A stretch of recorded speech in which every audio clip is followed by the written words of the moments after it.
Seres humanos, sejam bem-vindos a mais um Conta Aqui, seu amigo Anderson Bravo, implorando, suplicando. Se inscreve aí no canal, comenta, compartilha. Quem tu quer aqui na mesa com o papai? Agradecendo sempre aos estúdios BK. Fala, Guilherme! Esse é o Peter Parker, a voz. Guilherme, tu já tá ganhando fãs, você não sabe, tá? O povo já quer saber quem é essa voz misteriosa que fala ao fundo. Manda um alô pra galera aí. Fala, Natalina! Se inscreve no canal, comenta, compartilha. Tô recebendo um cara fera hoje aqui, que eu aprendi a respeitar e admirar. Eu aprendi a respeitar e admirar quem tem o que eu não tenho, quem faz o que eu não faço e quem conquistou o que eu não conquistou. Gida! Seja muito bem-vindo, velho. Muito obrigado, irmão. Obrigado aí pela sua generosidade. Tá acostumado a ir pro outro lado?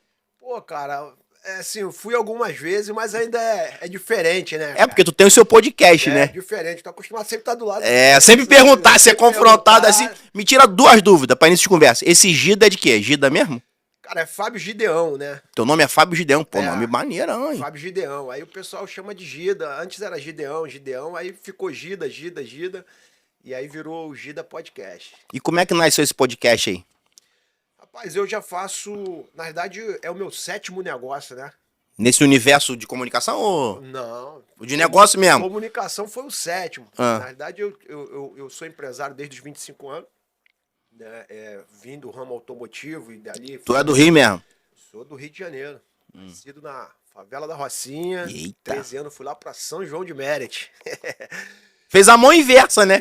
Geralmente a galera faz o contrário, vem de São João e vai pra... Mas o coroa tinha um sonho da casa própria, conseguiu o terreninho dele lá e a gente foi pra lá.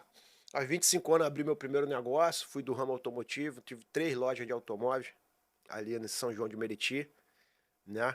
E construí uma história ali nessa área, né? E o marketing, cara, e a publicidade eu estudava para aplicar nos meus negócios. Entendi. Entendeu? E aí passamos, a nossa vida é altos e baixos, né? Aos 27 anos eu tava numa estrutura boa pra caramba, né? Já com uma condição legal financeiramente, mas aos 32 anos de idade, quebrei, né? 32 anos de idade, uma dívida de mais de R$1 milhão, uma arma na cabeça para se matar. Uau! Né? E de lá para cá foi uma tentativa de se reorganizar a vida, de se levantar novamente. E aí, após 4 anos, consegui abrir a empresa de novo, paguei 90% dessa dívida, 90 e poucos por cento dessa dívida. Lá, na época, abri a empresa de novo e fui altos e baixos. 2016... abri novamente, que era tudo Gideão, né? Era Gideão Veículos, Gideão Cosméticos, Gideão Pizzaria, abri uma série de negócios. Em 2016 abri a Gideão Veículo novamente, em 8 meses ali a empresa decolando, eu tive um caso na minha família, do meu irmão mais novo, passar por um processo de câncer. Eu fiquei 6 meses cuidando do meu irmão, fechei essa empresa para cuidar do meu irmão. Meu irmão infelizmente veio a falecer, meu irmão era meu administrador na época, né? E aí de lá pra cá eu desisti do ramo de automóveis, abri 2 filiais aí de loja de cosméticos de uma grande marca. Fui tocando o negócio, deu aquele altos e baixos. O último negócio foi uma pizzaria, onde eu fiquei 6 meses de porta fechada na época da pandemia. do isolamento social. Caraca. E aí... Pizzaria era Gideão também não, né? Gideão Pizzaria, Fazia uma pizza artesanal top. Essa época foi uma época boa que eu Tu que fazia pizza? Não, eu tinha um pizzaiolo lá, mas, cara, fui estudar como que faz. Eu sou muito intenso nas minhas paradas. Só que eu sou igual judeu, né, cara? Eu tenho meta e prazo. Então, por isso que eu tenho muito negócio. Eu abri muito negócio. Então, tudo que eu abro, eu determino. Ó, daqui 1 ano eu tenho que estar assim. Se não, tu sai fora. Se não tiver assim, a gente decide. Se continua ou se fecha e abre para outro ramo. E aí, ao final desse período da pizzaria, mesmo com 6 meses de porta fechada, eu não tomei prejuízo, saí de boa, entendeu? Eu consegui alcançar ali o break-even ali, mas eu falei, cara, não vou prosseguir, que era aquela incerteza do próximo ano como ia ficar. E ali eu já tinha toda uma estrutura de marketing, publicidade, de estudar, de edição de vídeo. Eu atuei muito na política, né, que eu fazia isso de forma voluntária. Na época eu participei da coordenação de mídia do antigo MBL aqui no Rio de Janeiro, então fazia todo esse trabalho de marketing. E através desse trabalho foi quando eu fechei a pizzaria, fiquei acho que 1 mês em casa, 2 meses estudando o que eu ia fazer, quando eu tive o convite ali do Gabriel Monteiro para fazer parte da equipe dele. né? Tu fez parte da equipe do Gabriel Monteiro? Fiz, pô. 2021, todos os vídeos dele foi a gente que fez. Eu saí antes de toda essa polêmica dele. Gabriel é meu amigo, né? A família dele, o pai dele, a mãe dele tem um carinho muito grande. A gente tá sempre se falando. São pessoas assim, muito gente boa. Então, quem fazia toda aquela parte de filmagem era você? Eu ia pra rua, eu era o câmera Você era o câmera? Eu era o câmera dele. Eu ficava 6, 7, 8 horas com ele na rua ali gravando. E aí quando a gente chegava no estúdio, eu entrava pra editar esse vídeo. Era mais 4, 5, 6 horas ali editando pra subir um vídeo por dia de 8 minutos. Caramba. E eu participei desse processo, meu irmão, bastante tempo lá. Mas aí, nessa trajetória de viver com o Gabriel, você adquire experiência. Ponto positivo. Muita. Mas tu ficou a parte das polêmicas ou tu também foi colocado lá naqueles inquéritos lá? Eu participei até da comissão de ética, né? Na realidade, por eu ter trabalhado ali, ter feito todos aqueles vídeos, a gente acabou sendo O cara pergunta o que é verdade, o que não é. O que é verdade, o que não é. E hoje eu ainda sou testemunha de defesa dele ainda. Dele? Dele. Então o que aconteceu ali, cara? Ao entrar no ramo com o Gabriel, foi que eu entendi o jogo da internet. O game, que eu falei assim, cara, esse cara, o que ele tá fazendo aqui na internet, a possibilidade que existe de ganho aqui, eu não ganhava numa empresa minha com 30 funcionários, com 20 funcionários. E aí eu falei, cara, isso aqui pra mim é absurdo, porque assim, numa época de pandemia, numa época onde você não tem certeza de que teu negócio vai vingar, todo mundo migrando para essa área da internet, eu falei, cara, eu preciso estudar isso aqui. E de lá pra cá, cara, eu não parei um minuto sequer de estudar. E eu sou um cara muito intenso. Tudo que eu faço, eu quero ser melhor. E entrei para estudar isso daí, né? E já com um propósito, eu tenho muito essa coisa de ter o meu próprio negócio. Eu não consigo muito trabalhar para outras pessoas.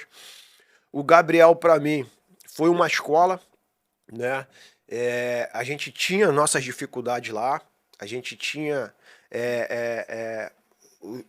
aquela dificuldade normal de quem trabalha Convivência, muito, de né? convivência, tudo. Pô, um monte de gente. Mas eu até falei nos meus vídeos, eu sou um cara que eu sou muito grato pela porta que o Gabriel abriu para mim ali, porque assim, os erros dele pessoais, né, não pode sobrepor aquilo que eu tirei dali de dentro, entendeu? Então eu andava com o Gabriel na rua, o Gabriel o tempo todo falando, é assim que se faz, é assim que você fala, é assim que você constrói a narrativa, é assim que você... E ali eu fui aprendendo coisas, cara, que eu saberia que eu ia aplicar aqui na frente. Mas eu já tinha a meta de capitalizar e abrir meu próprio negócio. Ali já era a intenção. Minha intenção não era nem abrir um canal, era abrir uma produtora. Eu falava, Mas tu caminhou com o Gabriel quanto tempo? Cara, foi de março de 2021 a fevereiro de 2022. Acho que foram 11 meses. 11 meses. Intensos. Intenso. Era assessor da Câmara, tudo direitinho. Intenso. Não teve... Foi pouquíssimos dias de folga ali. Intenso, trabalhando muito, mas foi uma grande escola para mim, né? Ao final desse período eu já tinha capitalizado. Antes de acontecer tudo isso, eu já tinha conversado com o Gabriel que eu tinha um propósito de abrir meu negócio. E antes de acontecer toda essa treta, eu pedi para sair. Tu saiu antes? Saí antes, para abrir minha produtora. Abri a Gideon Produções, né? Mais uma. Uma hora vai. Tu me lembrou de um amigo. Nós temos um amigo da família. Ele tatuou o nome de uma namorada. Aí terminou. Aí apagou, tatuou o nome de outra namorada. Namorou. Aí ele foi desistir de botar o nome da namorada que ele tatuou. Agora vai. Agora vai. Pensei que ele tinha tatuado Não, bastante, velho. Ele desistiu, agora ele tatuou. Agora vai. Agora vai. Mas foi isso, cara. Abri a Gideon Produções. Só que em dezembro de 2021 eu falei, cara, vou começar um canal no YouTube. Na realidade, todo mundo já tava me pedindo isso. Falando, cara, você tá produzindo pros outros. Produz pros outros. E, cara, você poderia fazer pra você. Minha intenção era até abrir um canal e colocar outras pessoas pra apresentar e tal. As pessoas, não, cara, tem que ser você. Tem que ser você, tem que ser você. E abri ali, na época, o portal do Gida, né? A gente fez um rebrand agora pro Gida Podcast. E, cara, pra minha surpresa, assim, com um mês de canal, o canal explodiu. Que aí a gente começou a fazer umas entrevistas boas. Uhum. Quero agradecer aqui todos os fãs do Gabriel Monteiro, os fã-clube dele. Todo mundo me segue lá. O pessoal deu muita força lá pra gente. Pergunta, você responde se você quiser. Gabriel Monteiro, herói ou vilão? Cara, o Gabriel, eu vou encarar ele como um cara que fez aquilo que muita gente tinha vontade de fazer e não tinha coragem. Assim como todos nós, o Gabriel tem seus erros, né?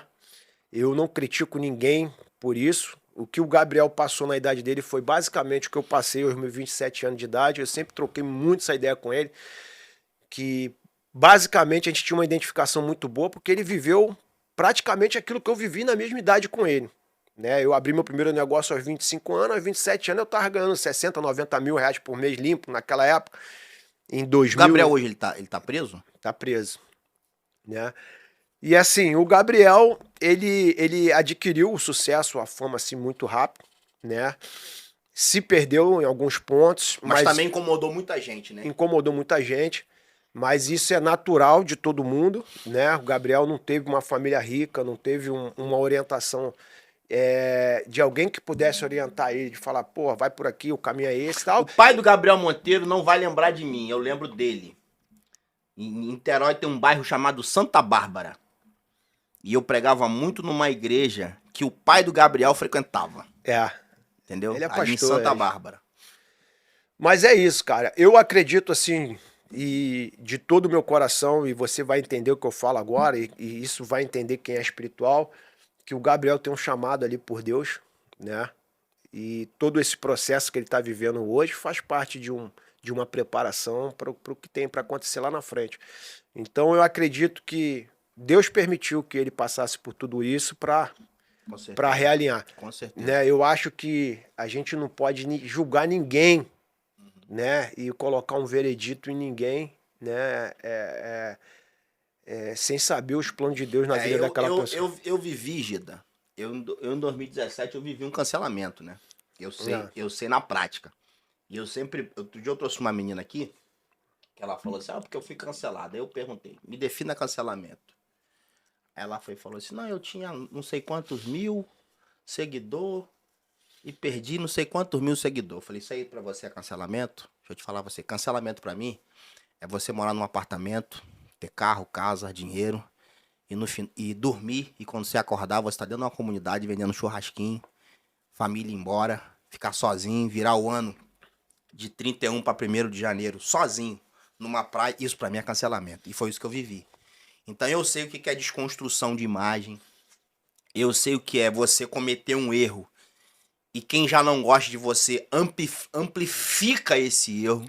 Então assim, eu vivi isso na pele. E ontem um amigo da América me ligou, bateu um papo comigo de 2 horas, e ele falou, negão, como é que tu tá? Eu falei, cara, eu tô vivendo.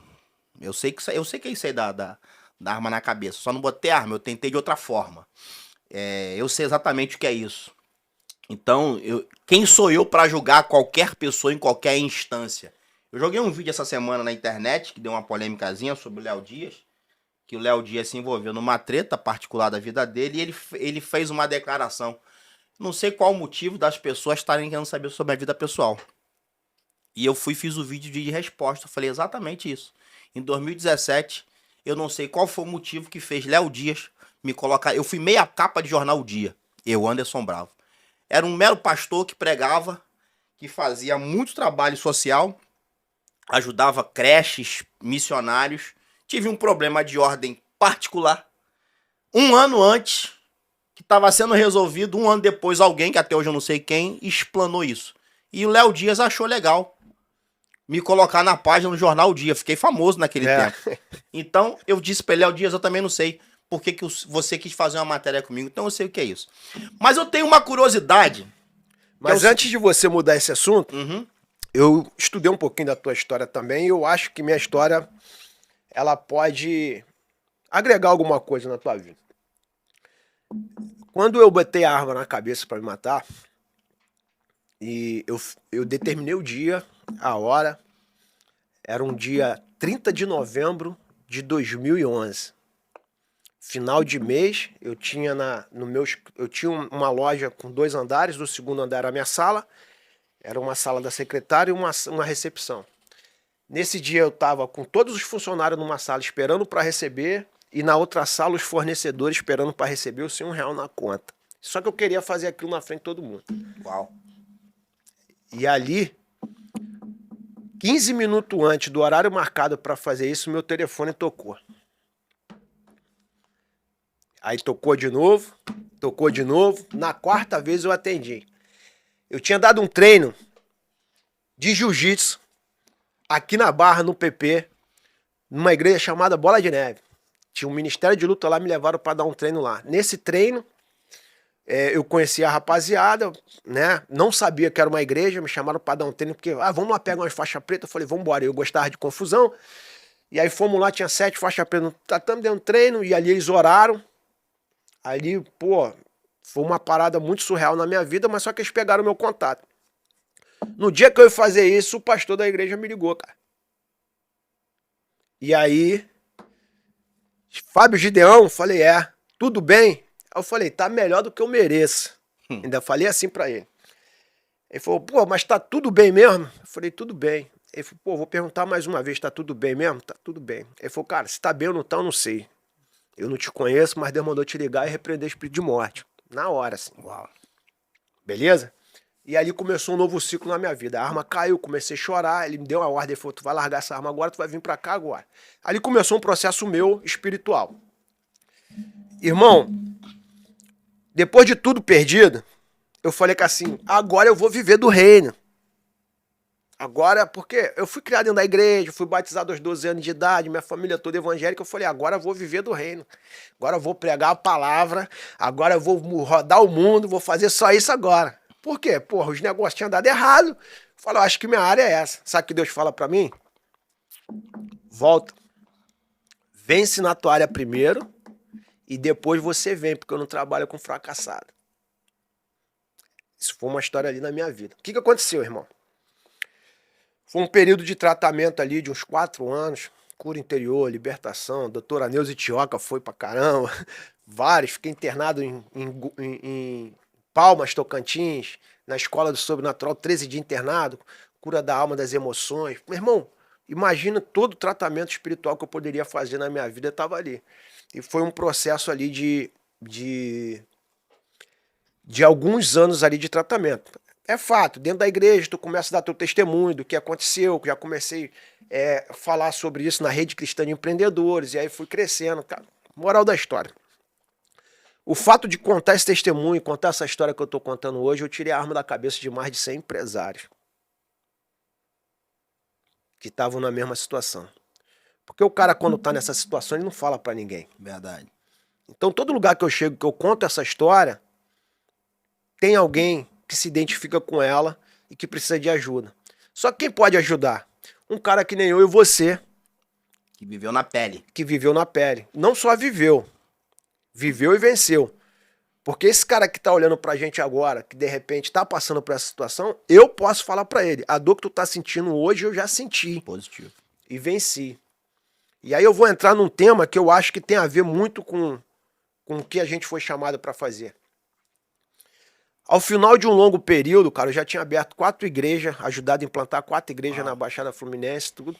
Eu me vi diante de uma situação onde eu precisava escolher seguir a carreira novamente, profissional, ou viver aquilo que eu queria viver, que era viver do evangelho. E aí eu começo a orar sobre o meu chamado, sobre aquilo que Deus tinha chamado para mim nessa terra. Cara, se eu tivesse escolhido ser um pastor, eu ia ser um cara infeliz. Porque aquilo não ia me completar. E aí, nessa época, eu falava muito isso dentro das igrejas. 5% das pessoas que estão dentro da igreja vão ter um chamado pastoral de púlpito. A grande maioria vai ser um pastor fora. Eu dava muito esse exemplo. Por exemplo, não entra um pastor hoje na Coreia do Norte. Se entrar lá, vai pregar a palavra, corre risco de morrer. Quem aceitar Jesus morre também. Mas você entra como dentista e bota um governante sentado na tua cadeira e prega a palavra. Você entra como professor, ministra os filhos do governante lá e você ministra. Você entra como empresário, ministra 100 funcionários todos os dias. E aí eu comecei muito a pegar essa parada, foi quando eu descobri o que realmente Deus tinha me chamado aqui nessa terra, que era governo. Né? Aí é uma longa história. Mas resumindo pra gente fechar. Se eu estivesse dentro de uma igreja hoje, irmão, pregando a palavra, que é o verdadeiro evangelho, cuidar do órfão, da viúva, talvez eu tava cuidando de 50, 100 mil órfãos, viúva lá. Hoje eu falo para quase 30 milhões de pessoas, irmão. Você tá entendendo? Então, chegou um momento da minha vida, antes de eu abrir essa produtora, que Deus foi muito forte comigo com relação a isso. Ele chegou, foi claro. Ele falou assim, tudo que você viveu nesse processo durante anos foi necessário para você viver o que está por vir. Então, naquele momento, tem um ponto-chave. Ele fala assim, ó, hoje você está pronto. E as coisas começam a acontecer assim, repentinamente. Então, irmão, todo cancelamento, todo o processo de fundo de poço, tudo aquilo que a gente acha que é ruim pra gente, eu acredito que tem um propósito maior lá na frente. Positivo. Todo o potencial que você tem, Anderson, de levar a palavra e a missão que Deus tem pra você aqui na Terra, eu acho, na minha opinião, baseado naquilo que eu vivi, isso vai se potencializar, tipo, 100 vezes mais, 1000 vezes mais. Show de bola, show de bola. Entendeu? Deixa eu te perguntar um negócio. Você tem um podcast, e aí eu fiquei curioso. Vou te parafrasear, eu dei uma olhada rápida assim no teu podcast, e você escolheu um nicho. Você tem um nicho, né? Eu vi que lá no início você tava meio igual a mim, assim, aqui é eclético, aqui eu trago todo mundo. Quero ver história, eu gosto disso. Você percebeu que eu fico ouvindo, eu gosto de história, eu sou apaixonado por história. Pra mim, todo mundo tinha que escrever um livro, e tua história é bacana. Eu escrevi outro. Então, esse nicho que você escolhe é porque você caminhava com Gabriel Monteiro, ou porque você foi PM, enfim, por que você tem esse nicho voltado para a área do policial? Então, vamos lá. Eu já fui da política, né? Como eu te falei. Política, tu falando polícia. Eu fui da política. Não, só pra você entender. Eu fui da política, né? Estudo muito isso, estudo muito sobre governo, sobre sociedade, sobre tudo aquilo que pode melhorar a vida do cidadão de bem, da galera que é minha base. Uhum. Né? Isso já era a minha área. Só que a internet não entrega mais isso. Né? Se você botar um vídeo político lá, automaticamente esse vídeo não vai ter um alcance do que um vídeo normal. E isso virou, inclusive, uma estratégia da Gideon Produções, que a gente orienta vários candidatos hoje grandes aí no Rio de Janeiro a fazer política sem falar de política, que isso o Gabriel sabia fazer muito bem. Quando eu criei o podcast, eu não criei com um nicho. E nenhum cliente meu eu oriento a escolher um nicho. O que a gente faz? No início do podcast, a gente faz várias entrevistas com nichos diferenciados. E através das métricas, você começa a definir e só replica aquilo que dá certo. Então eu levei cantor, eu levei ator. Se tu olhar nisso, eu levei cantor, eu levei ator, levei pastor, levei humorista, levei tudo que você possa imaginar no podcast. Mas quando sentava o polícia lá para contar a história de polícia, o vídeo bombava. Então assim, não fui eu que escolhi o nicho. A minha audiência queria ver aquilo. E aí eu comecei só a replicar aquilo que deu certo. Eu tenho uma vantagem em cima dos outros podcasts policiais, porque eu não sou policial. Então eu posso bater hoje na corporação, eu posso cobrar um oficial corrupto, eu posso cobrar um político corrupto, porque eu não sou assessor de ninguém, eu não tenho rabo preso com ninguém. Então se eu tiver que bater, eu bato. Eu costumo falar que já era pra eu estar morto desde 2012, de lá pra cá é lucro, então não tenho medo de nada. Mas já rolou algum tipo de situação, tipo, você levar alguém e o pessoal te ligar depois? Não. Levar o quê? No meu podcast? Tipo assim, eu vi que você levou o Sansão lá. Não, isso... Sansão fala aí. Isso acontece. Mas ninguém te ligou depois, não? Tem uma coleção lá de mais de 30 ameaças de morte. Já tem ameaça de morte? Muita. Já desde antes do Gabriel eu já tinha. Eu saí de São João, senão... Ainda bem que eu não divulguei porque assim, a minha linha sempre foi essa, cara. A minha linha sempre foi essa. Quando eu entrei na política, eu entrei pra fazer o certo. Doa quem doer. E, infelizmente, hoje, você fazer o certo no Brasil hoje é você bater de frente com o sistema. E nem todo mundo tá disposto a pagar esse preço.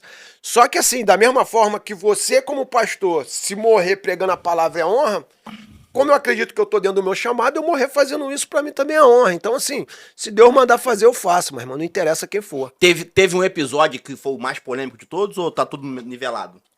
Ah, teve vários polêmicos. Vários. Eu acho que teve um que foi bem complicado, que foi a do Witzel, né? Que, assim, foi um... Assiste lá depois, que foi treta, muita treta. O assessor queria parar o podcast na hora. É mesmo?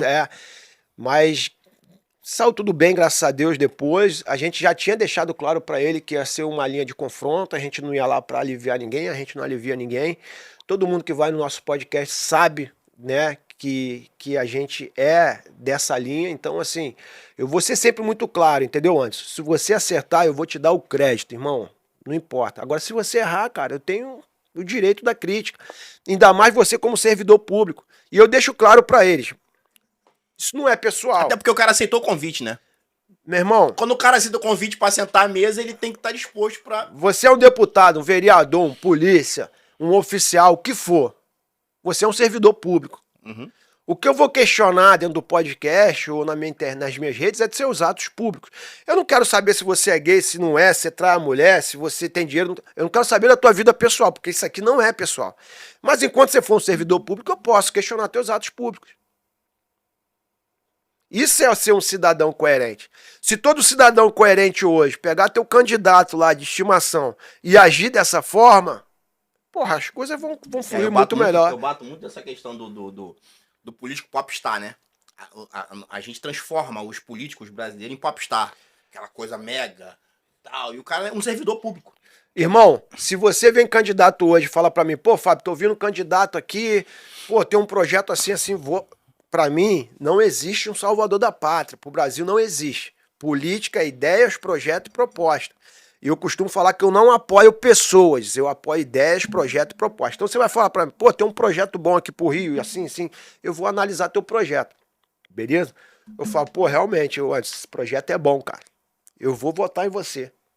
Se eu confiei meu voto em você, eu tenho o direito de ir lá na frente e falar assim, aí antes, cadê o projeto? Uhum. Positivo. Tá entendendo? Positivo, concordo. Eu tenho o direito da crítica, irmão. Concordo, e você não tem que ficar chateado. Isso não me torna um traidor da pátria, um traidor do antes. Eu bato isso aqui na minha rede social direto. O político não pode ficar tristinho, chateadinho, porque alguém encontrou com ele no... É lógico, sem ofender, você não precisa ofender o cara, agredir. Mas esbarrou com o cara no aeroporto, e, né, e o cara fala uma verdade, tu não gosta, quer processar. Não, meu irmão, tu é até pago pela galera, tem que aprender. Meu irmão, isso é ser político coerente. E a gente tem uma máxima hoje no marketing. Eu não gravo conversa privada em hipótese nenhuma. Uhum. Isso é uma questão de ética no marketing. Eu não gravo. Se a gente chamar pra gente bater um papo, a gente vai bater um papo. O dia que eu for gravar, eu vou falar assim, ó. Anderson, tá gravando agora. Uhum. Responde pra mim, Anderson. Pô, eu vi falar que tá rolando isso. Você tá ou não tá, Anderson? Tá gravando, hein, Anderson? Quando você faz essa ação de gravar o cara e botar uma câmera na cara do oficial, e ele sabe que isso aqui tem mais poder do que uma arma, as coisas mudam, cara. Entendeu? Eu vi isso aqui com potencial maior do que um fuzil na mão de um polícia. E eu só uso isso hoje a favor da minha base, da minha população. Eu uso isso para tornar uma sociedade mais justa e mais livre. Além do teu podcast, você, o Gida, tá executando alguma coisa? Você tem alguma coisa à parte, o podcast? Eu tenho a produção de conteúdo, né? Eu produzo alguns artistas grandes, né? E tem um estúdio que a gente aluga, o estúdio também, para quem quer gravar podcast. Mas a minha maior especialidade hoje, querendo ou não, durante quase 2 anos aí de estudo que a gente foi buscar lá fora, o potencial do podcast, o Brasil, o segundo maior potencial, o segundo maior país que consome podcast no mundo, perdendo apenas para os Estados Unidos. A gente foi olhar o que aconteceu lá fora. O podcast se tornou uma das maiores ferramentas de marketing, publicidade de grandes empresas, grandes artistas lá fora, né? Sem contar que eu tinha uma pegada lá com o Gabriel de uma equipe de quase 20 pessoas para produzir um vídeo de 8 minutos por dia. Uhum. Eu tenho um podcast hoje que eu gravo uma vez por semana e consigo alimentar a semana toda 2, 3 conteúdos por dia. Então, para mim, foi o inverso. Eu falei, cara, eu preciso produzir pouco, né? e ter muito conteúdo com a distribuição em massa. Tanto que eu tenho muito conteúdo. Eu, com 1 ano e 9 meses de canal, eu tenho quase 3.000 vídeos publicados. Tá entendendo? Então eu atuo na distribuição em massa. Então essa estratégia me tornou um especialista dessa área. Hoje eu dou consultoria para grandes empresas, eu dou consultoria para grandes artistas, eu produzo alguns artistas que querem a gente do lado ali. Então eu faço um trabalho bem completo, né? Quando eu pego um cliente para começar um podcast, primeira coisa que eu faço... Você não só aluga o teu estúdio? Não, eu me comprometo com o resultado do cara. Então, diferente, não quero aqui falar mal de nenhuma produtora, acho que cada uma tem sua metodologia, mas eu analiso, né, o arquétipo da pessoa, oriento como vai ser essa narrativa, como tem que apresentar, como não tem. Eu faço o brand ali de toda a rede social da pessoa e a gente vem com um trabalho bem completo. Até na hora, inclusive, do cara entrevistar, eu tenho ali um roteiro, um script, eu estou do lado, orientando como tem que fazer para o melhor desempenho desse podcast. Então, todos os meus clientes hoje estão muito satisfeitos. Nesse universo aí da polícia, tem gente que você convidou que não foi? Cara, o que acontece, cara? Eu tô numa fase agora muito boa, né? Que as pessoas estão pedindo para vir no podcast e a gente... né? O que aconteceu? A gente no começo começou a entrevistar a galera da polícia, né? Para contar a história de polícia. E aí começou a surgir algumas denúncias, né? As pessoas querendo fazer denúncia, e a gente fez um de denúncia, bombou, depois fez outro, bombou, e a gente acabou virando um podcast de denúncia ali, de informação, dando voz para quem não tem voz. Qual era a minha cabeça quando eu criei o Gida Podcast? Eu queria pegar o cara que foi cancelado e rotulado pela mídia, tá? Que ele não teve oportunidade de falar, e eu só queria ouvir o outro lado da história. Então não importa, o que você fez? Você pode ter feito o maior crime possível, né? Em nenhum canal de televisão, nenhuma audiência vai te dar voz para que você conte sua versão. E eu falei, cara, eu preciso ouvir o outro lado da história. Eu acho que toda história tem dois lados, né? Igual casamento. Você não tem... eu digo o seguinte, existe o lado A, o lado B e a verdade. Então, aí eu costumo falar... Que se bobear nem o lado A nem o lado B tá contando. Quem é que julga a verdade? É difícil você falar o que é verdade e o que não é. Então o que eu faço? Eu apresento o lado A, o lado B e deixo que minha audiência tirem suas próprias conclusões. Então não tem como a gente fazer um pré-julgamento sem a gente ouvir os dois lados. E aí eu comecei naquela pegada. Porra, nego, tu vai dar entrevista pra esse cara, mano? Tu vai dar entrevista pra esse cara fez isso, esse cara fez aquilo, tu vai dar entrevista pra esse cara. Mano, quando a gente ouve a história do cara, a história muda. O Sansão foi um cara. Os vídeos do Sansão na internet... era só de loucura. Uhum. Quando eu conheci realmente o Sansão por trás daquilo ali, tu tem que ver o potencial daquele cara. O cara foi soldado 9 anos, combatente. Meu irmão, e a confusão na cabeça dele é porque ele sempre quis fazer o certo, inteligentíssimo. Meu irmão, aquele cara é fora da curva. E eu falei, cara, eu preciso mostrar pra sociedade... tem um pouco de doideira ali. Cara, o que acontece? Doideira com o maior respeito, tá, Sansão? O Sansão é o seguinte, é um cara muito inteligente. Isso é perceptível. Muito inteligente. Ele tem um chamado muito forte, né? Ele atua muito no arquétipo ali do herói. Só que, assim, milhares de pessoas passam por isso hoje, que é a síndrome do pensamento acelerado. Ele começa a pensar muito rápido e a medicação faz ele dar aquela acalmada para ele ficar com o pé no chão. Então, assim, ele hoje foi reformado da polícia por causa dessa situação. Sansão não é maluco. Sansão não é maluco. O Sansão tem essa confusão na mente quando ele não toma a medicação dele. Inclusive, abraço o Sansão, tá bem agora, tá sendo tratado. Tá caminhando, tô acompanhando a história do Sansão desde o primeiro dia que eu conheci ele, conheço a família. E a gente vai ver o Sansão ainda muito bem aí, fazendo muita coisa grande aí no... Pô, legal, legal. No estado aí, no país. É importante a gente ouvir você falar, porque Você falou um negócio muito interessante agora há pouco, que é essa questão do rótulo, né? Eu faço uma brincadeira que é o seguinte, eu tenho um filho na fé, ele mora em Londrina, que ele fala o seguinte, meu pastor, o dia que você for na África e levar 1 tonelada de alimento pros pobres, né? Você chega lá e tal, aquele caminhão, Alguém vai falar assim, ele tá levando, mas ele, quem quer falar mal de você, vai falar mal de você, irmão. É. Quem não gosta de você, não gosta de você e ponto final e a vida segue. Só que em alguns casos o rótulo é muito massificado. E no Sansão ficou essa coisa massificada do cara que não tem a capacidade Irmão, cognitiva. E quando você fala que entrevistou ele, que desconhece a família dele, ele não é maluco, isso tem que ser levado em consideração. Irmão, eu fiz 5 podcasts com ele. Hoje o Sansão tem milhões de fãs. Não é milhares, não. Eu acredito que ele tem mais de 1 milhão de fãs. É só você pegar os vídeos do meu canal e assistir. Cara, ele foi pra Irecê, Bahia. Começou a confusão na mente dele lá. Todo mundo de Irecê, Bahia me ligou. A gente conseguiu ali, junto com todas as autoridades da Bahia, através da visibilidade que o Sansão teve do nosso canal, conseguir conduzir a melhor forma possível o tratamento do Sansão, a melhoria dele lá.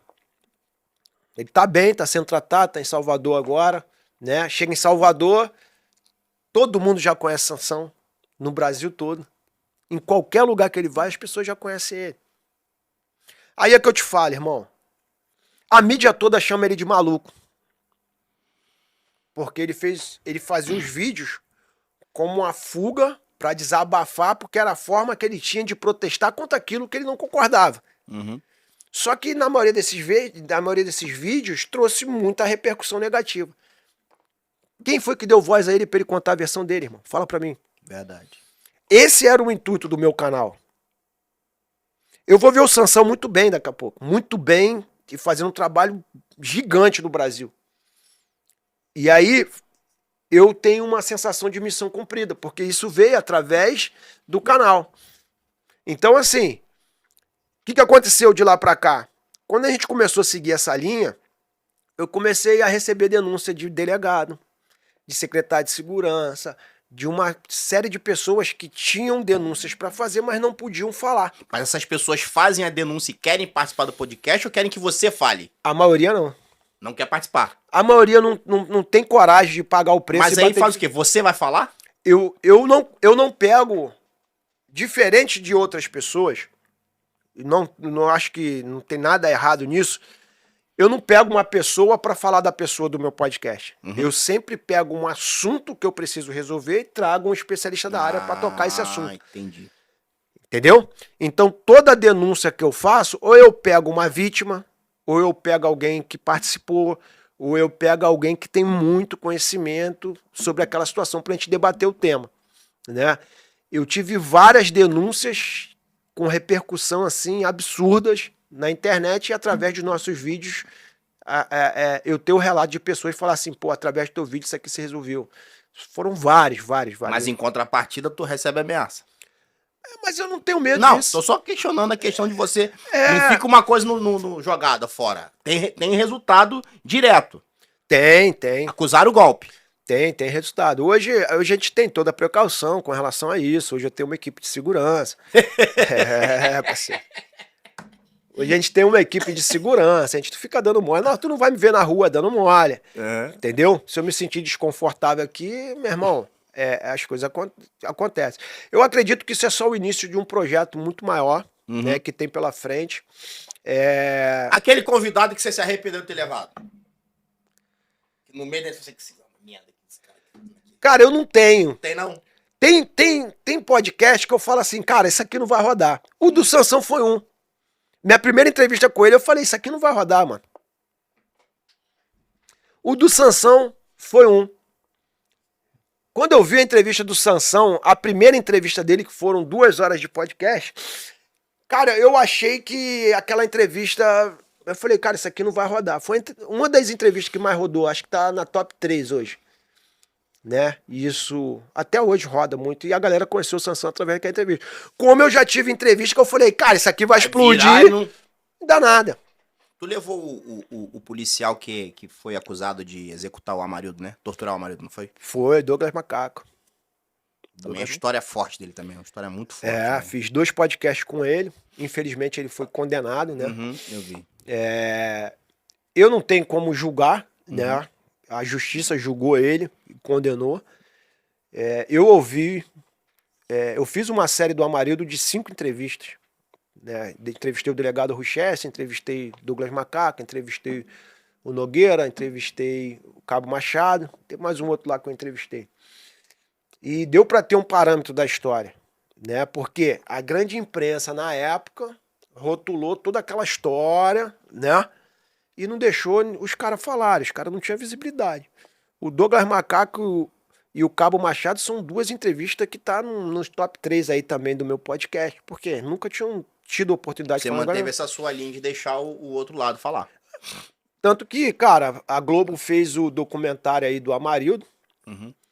E, pra minha surpresa, se você olhar lá, eles usaram todas as nossas cenas do podcast. Ah, é? É. Mas pagaram alguma coisa por isso? Pagaram nada. Putz, aí... Pô, Globo, qual é, Globo? Sério mesmo? Pediram nem Não autorização. pediram autorização, não? Só usaram. Só usaram. Que doideira, Deram Eles crédito podem, lá, né? botaram lá, Colocaram, né? botaram a logo lá, portal do Gida e tal. Aham. Mas, porra, tinha que pedir, né, mano?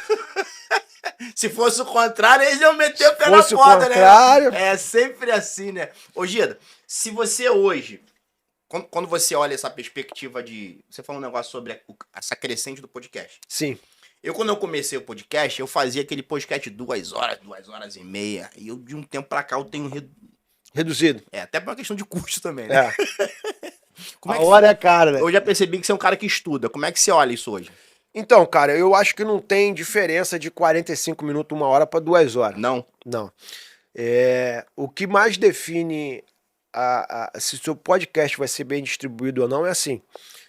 Primeiro, né, o conteúdo, isso é inevitável, se tem um conteúdo bom, mas a retenção do vídeo, ela vai estar muito determinada ali no início do teu vídeo, né? Antigamente, eu até apresentava meus podcasts, eu começava, quem é o Anderson Bravo, o que você faz, que não sei o que tal. Falava uma biografia. Falava a biografia toda, aquilo ali. Cara, juro pra você, a retenção era baixíssima desses podcasts.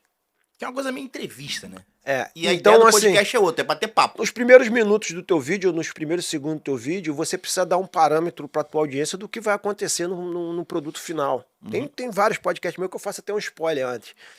Entendeu? Por isso que eu só faço editado hoje. Eu faço um spoiler antes para o cara entender. Ó, caraca, nesse podcast vai acontecer isso, né? Isso é uma técnicazinha que a gente tem. E aí hoje eu tenho um podcast de 45 minutos, 1 hora, com retenção de 25 minutos. Minha retenção, quando dá muito baixa, dá 16, 18, 19. Isso é muito bom para um canal de YouTube, entendeu? Entendi. Então, eu acho que não tem sentido para mim. Você falou que você tá o quê? 1 ano e quanto tempo? 1 ano e 9 meses, né? 1 ano e 9... Esse é o 7º negócio. É o negócio que se encontrou? Esse eu morro dentro dele. É mesmo? Ou eu vendo. Porque tem isso também, né? Ou eu vendo. Não, eu na realidade, eu fiz um planejamento. Só que você fez um podcast que é a tua cara, né? Eu Eu tenho mais possibilidade de vender que você. Porque a conta tá aqui, ó, só muda o nome lá. mas O esse seu é Gida Podcast, pô. Como é que vai ser? Se Você vai ter você- que vender e vai ter que te pagar. eu quis bater no marketing pessoal por um projeto futuro. Ah, tá. Quando eu elaborei esse projeto, eu elaborei um projeto de 3 anos. Né? A gente vai pro 2º ano agora e batemos todas as metas até aqui. Todas as metas. Né? E a partir de 3 anos a gente vai refazer esse projeto. A gente vai entrar agora em 2024 num rebrand, né? A gente vai refazer toda a marca, tudo direitinho. Mas não sei se você reparou, meu podcast tem várias pessoas que apresentam. Não, essa parte eu não percebi, não. Eu tinha o Dr. Zema, já apresentou podcast, estamos agora com o Mingos, né? Que é meu assessor de imprensa, que é um cara que tem várias colunas aí em jornais, em televisão. A gente teve várias pessoas que apresentou. Tive o Marcelo na época, que apresentou podcast, e eu não quis determinar, isso é a cara do Fábio Gideão. O propósito inicial é o marketing pessoal. A gente precisava mostrar para a população quem é o Gida, né? Quem é o Fábio Gideão. Mas ele tem um projeto futuro. E quem é o Fábio Gideão? Fábio Gideão é um cara sonhador, né? Determinado, sabe onde quer chegar. Isso a gente não tem dúvida, né? E que foi chamado aqui nessa terra para fazer uma diferença, né? Eu acredito que desde moleque, quando Deus colocou no meu coração que eu ia ser um empresário grande a nível nacional. Isso eu sempre tive desde moleque, sempre falei. Eu, quando era criança, minha mãe chamava, esse aqui é o sonhador. Esse aqui é o filho tal, trabalhador, esse estuda, esse aqui é o sonhador, esse aqui vive no mundo da lua. Mas eu vim entender esse propósito de alguns anos para cá, que esse único intuito de criar toda essa estrutura não é por dinheiro, não é por status, não é por fama, mas sim com o único intuito de ajudar pessoas, salvar vidas e fazer uma sociedade mais justa e limpa. Então, se eu morrer hoje, eu acredito que eu morro feliz, porque eu já ajudei muita gente através do meu trabalho. Não é pelo dinheiro, mas Mas- o podcast já tá dando um dinheirinho. Mas eu não vou morrer, porque o que Deus prometeu para mim ainda não se cumpriu. Enquanto não se cumpriu, eu não morro. Essa é a certeza que eu não vou morrer. Já diz a música. Morrerei enquanto o ar começa Eu a brincava até com os policiais que a gente tinha nas operações, que às vezes tiro, bomba, tu com a câmera ligada. Os caras, meu irmão, doideira. Eu falei, fica tranquilo que tu não vai morrer, irmão. Por sua causa. Eu sou a garantia que você vai ficar vivo. Eu falo isso quando eu entrei em avião. Começa a turbulência, vai ficar tranquilo. Tem umas promessas pra cumprir que não rolou. Eu sou a garantia que você vai ficar Mas vivo, vamos lá. porque não... O Gida Podcast tá dando um dinheirinho já. Tá não, mano. Tá não? Tá não. A gente tem hoje todo um planejamento pra gente ser muito bem sucedido, né? Uhum. Nossa estrutura hoje é muito cara. Tu viu a entrevista do Igor? Que ele falou que ele levou 2 anos pra fazer o primeiro faturamento do Flow. Cara, aquilo ali eu fiquei... Comigo não foi diferente, né? Ele falou, foram 2 anos pra fazer o primeiro... Cara, basicamente é o seguinte, vou fazer 2 anos agora na mesma pegada que ele, bancando a estrutura, né? Eu só consegui tocar esse projeto inicialmente, né? Porque eu tive um sócio investidor, uma pessoa que acreditou no meu negócio no início. Legal. Essa pessoa botou 200 mil de equipamento dentro da empresa. Tá entendendo? Uhum. Então, por exemplo, hoje, todo mundo que quer começar um podcast, eu não aconselho montar uma estrutura. Eu aconselho alugar, sai muito mais em conta do que o cara montar uma estrutura. Mas eu tô 2 anos bancando essa estrutura. Começou a entrar um dinheirinho de 1 ano pra cá. Eu fiquei 1 ano bancando isso do próprio bolso, né? Por isso que muita gente, às vezes, começa e para, porque acha que é fácil, acha que é um projeto a curto prazo e não é. Isso aqui é médio e longo prazo. Médio e longo prazo. Entendeu? Mas o potencial disso daqui a longo prazo é absurdo, né? Eu tive uma avaliação de alguns empreendedores agora, alguns empresários, eles fizeram um valuation que eu falei, meu irmão, eu não acredito nisso aqui não, que eu até me assustei. Então, assim, você vê que está crescendo. Qual a diferença hoje? O crescimento é muito mais rápido que qualquer empresa hoje no mercado. Você não vê, você vê o Flow. Flow com 4 anos de podcast foi avaliado agora com 100 milhões. Um valuation de 100 milhões de reais. Qual a empresa que cresce em 4 anos e vale 100 milhões? É difícil, né? É um pouco fora da curva. Você vê o Podpah, os caras com 2 anos já estavam... Teve até um episódio com a Camila Farani que ela falou, cara, um cheque de 46 milhões eu assino agora. Aí falou, pô, vale 86. Me fala, qual o potencial? Na verdade, o podcast hoje, para quem tem o intuito de montar um podcast, não é simplesmente para você fazer entrevista e ficar famoso.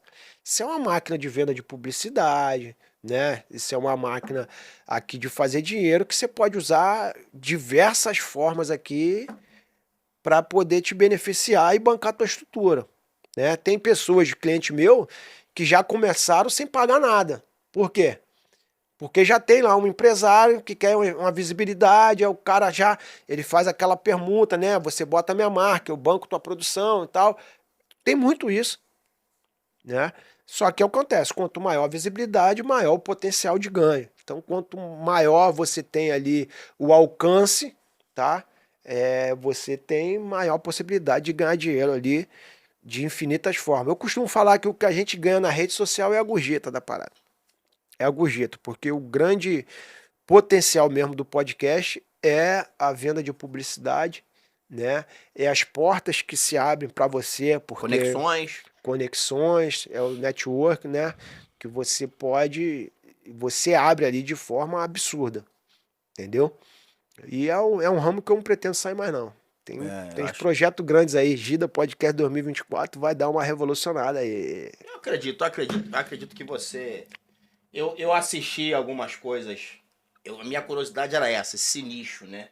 Eu achei bacana tu focar no nicho. Aí eu tinha essa dúvida se você era da polícia e você não é. Eu quero saber de você o seguinte: você falou uma frase agora há pouco aí e gerou em mim uma curiosidade. Você pode não falar. Você falou assim, eu sei. Sou hétero, irmão. Não. Parceiro. Pô, irmão, olha o tamanho do negócio aqui, irmão. 186. Parceirão. Nem Jorge Lafont. Sou hétero, irmão. E mulher ciumenta, hein? Aqui. Eu sei onde eu quero chegar. Foi só a frase. Sim. Aonde você quer chegar? Irmão, eu costumo não falar, tá? Respeito. Eu tenho isso claro. Respeito. Eu tenho isso claro Mas você nítido. sabe. Importante é que você sabe. Muito, muito. Eu tenho, inclusive, data. Eu tava aqui pensando aqui no corte. Eu tô aqui pensando no corte. Que tu fala aqui, eu já tenho um corte. Quando tu chegar, eu... Pum! Entendeu? Eu tenho, como eu te falei, todo o meu planejamento, ele tem meta e prazo, né? É igual judeu. Eu sei aonde isso vai me levar, tá? Só que eu vou trabalhando igual o farol de um carro, né? Ele só alcança 300 metros, eu vou andando 300 metros de cada vez. Mas você tem a visão daquilo que Deus já tocou no teu coração, que você sabe onde você vai estar. Então, eu tenho claro isso, onde Deus vai me colocar. Show de bola, show de bola. Muito claro. Eu não costumo falar por uma questão assim de... Primeiro, o nego acha que você é maluco quando você fala a dimensão do teu projeto. Quando você fala ainda que foi Deus que falou, eles te chamam de mais de louco ainda. Mas eu sei que isso pode demorar algum tempo, isso é um processo gradativo, e onde eu tô hoje já é um grande sinal de tudo que ele falou para mim há anos atrás vai acontecer. Porque há anos atrás eu achava que aquilo era uma loucura. Entendeu? E todo sonho de Deus é maior do que tua capacidade. Eu respeito pra caramba a sua posição. Eu penso muito diferente sobre essa questão de falar sonhos. Eu sempre digo o seguinte: você contar seu sonho, óbvio. Não é sonho, né? Não. É uma missão. Quando você conta, quero daqui a 5 anos estar em tal lugar. Óbvio. Existirão os zombadores, os que vão desacreditar, mas você corre o grande risco de encontrar alguém que acredita junto. E às vezes a gente não pensa nisso. Então, assim, e aí, para quem conhece um pouco da famosa história do José da Bíblia, alguém certa vez equivocadamente falou que José era presunçoso, porque todo dia acordava de manhã e contava pra família, sonhei, que os meus irmãos... Na verdade, não havia presunção, havia uma inocência. E sem que se você entendesse de forma espiritual, não entenda de forma espiritual essa história, entenda de forma humana e prática. Quando os irmãos se revoltam contra ele e levam ele para a estrada e ficam numa indecisão, vamos matar ou vamos vender? Que ali começa uma conversa, né? Vamos matar ou vamos vender. Nesse meio tempo que eles estão conversando, tá passando uma caravana. Sim. E eles vendem. Historicamente falando e geograficamente, José nunca iria para o Egito. Historicamente e geograficamente. Historicamente, porque Deus deu um comando ao povo de Deus para nunca se relacionar com outro povo. Sim. Geograficamente, ele estava a quilômetros de distância do Egito. Então, ele formaria a sua história de vida onde ele vivia. Quando houve essa confusão de um sonhador que vamos nos desfazer dele, os irmãos de José colocaram José no caminho para o sonho se concretizar. Então, eu respeito sua posição. Mas eu, Anderson Bravo, além de crer biblicamente, eu sou prova viva de situações que eu vivi, de eu contar meu sonho. Eu tenho uma brincadeira que eu faço.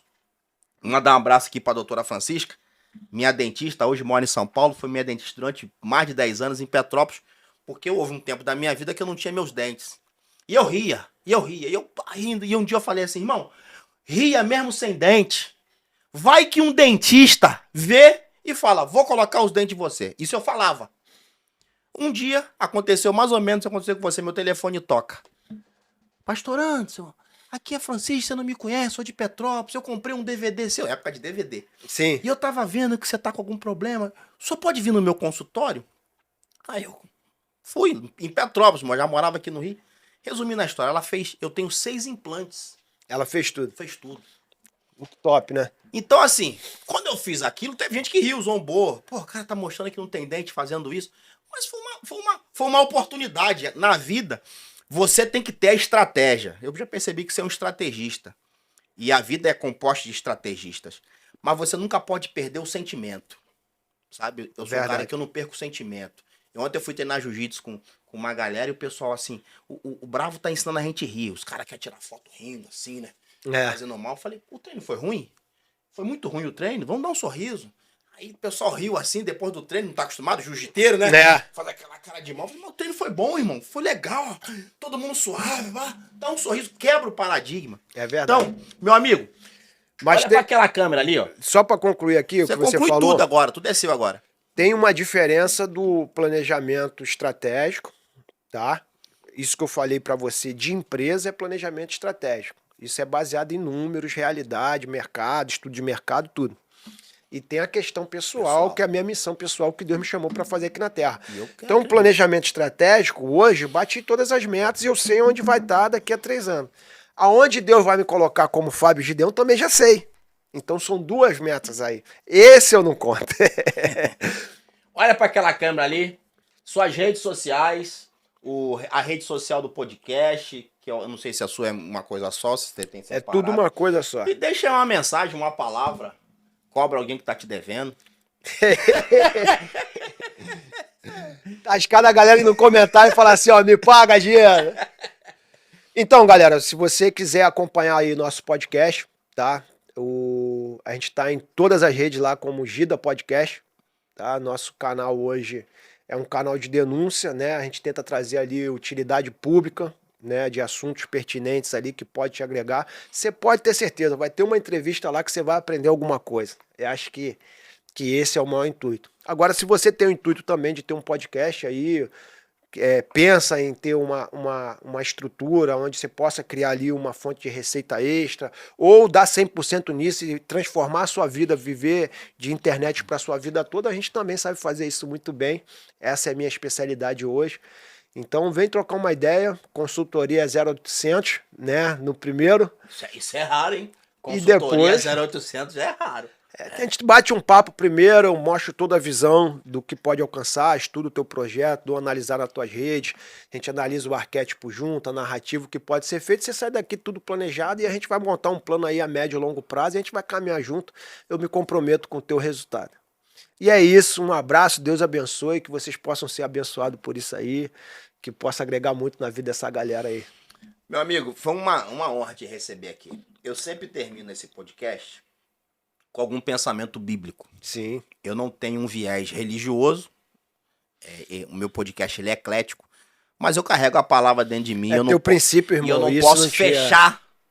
E se você perceber, eu nunca trago nada escrito. Eu deixo no desenrolar que o negócio acontece. E sobre tudo que a gente conversou, eu achei muito lindo o momento em que você falou, que você pensou, vou viver da obra, vou viver no reino. E Deus falou pra você assim, volta, vence. Na tua área. E eu aprendi há muitos anos a diferença de sacerdote e rei. A Bíblia conta a história de um homem chamado Saul. Saul era um cara que tinha uma família estruturada, né, pelo contexto da época. Riqueza daquela época era ter jumentos. Então, só para você contextualizar, é como se o cara tivesse várias Lamborghini e Ferrari em casa. Era ter jumento, tá? E uma das jumentas do pai do Saul se perde. Saul sai para procurar as jumentas do pai que se perde com um amigo, não encontra. E no meio do caminho encontra um profeta, que o profeta fala assim, olha, Deus te chamou para ser rei. Deus te chamou para ser rei. O profeta unge o Saul a rei e durante 40 anos Saul governa. Mas houve um momento na história em que Deus pede um sacrifício. E aquele mesmo sacerdote que havia ungido o Saul a rei demorou para chegar.